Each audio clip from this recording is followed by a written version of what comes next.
నమస్తే అన్న, అందరికీ నమస్కారం. కువైట్ ఎయిర్పోర్టు విమానాలు నడిపేందుకు సిద్ధంగా ఉందని చెప్పేసి కువైట్ ఎయిర్పోర్ట్ అధికారులు ప్రకటించారు. వివరాల్లోకి వెళితే కువైట్ అంతర్జాతీయ విమానాశ్రయంలోని టెర్మినల్ 4 కార్యకలాపాలు ప్రారంభం కానున్న నేపథ్యంలో general administration of customs director Salek al Omar గారు అక్కడ క్షేత్రస్థాయి పర్యటన చేశారు. విమాన సర్వీసుల పునరుద్ధరణకు సంబంధించి జరుగుతూ ఉన్న తుది దశ ఏర్పాట్లను ఆయన స్వయంగా సమీక్షించారు. ప్రయాణికులకు ఎలాంటి ఇబ్బంది కలగకుండా కస్టమ్స్ విభాగం తీసుకుంటూ ఉన్న చర్యలను ఉమర్ గారు అడిగి తెలుసుకున్నారు.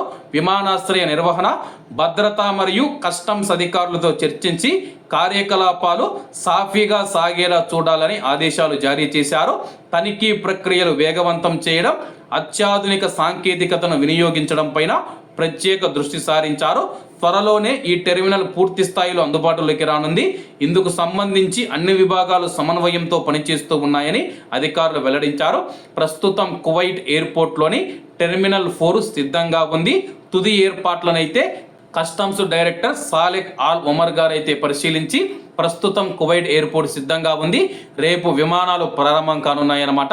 అలాగే కువైట్ ఎయిర్పోర్టు పైన దాడులు జరిగిన తర్వాత అతి తక్కువ సమయంలో మనం చూసుకుంటే యుద్ధ ప్రాతిపదికన అక్కడ నిర్వహణ పనులు చేపట్టి ఎయిర్పోర్ట్ అధికారులు కావచ్చు, సిబ్బంది కావచ్చు, ఉద్యోగులు కావచ్చు, ఏవైతే ఉన్నారో వాళ్ళందరూ కష్టపడి పనిచేసి కువైట్ ఎయిర్పోర్ట్ను సిద్ధం చేశారన్నమాట.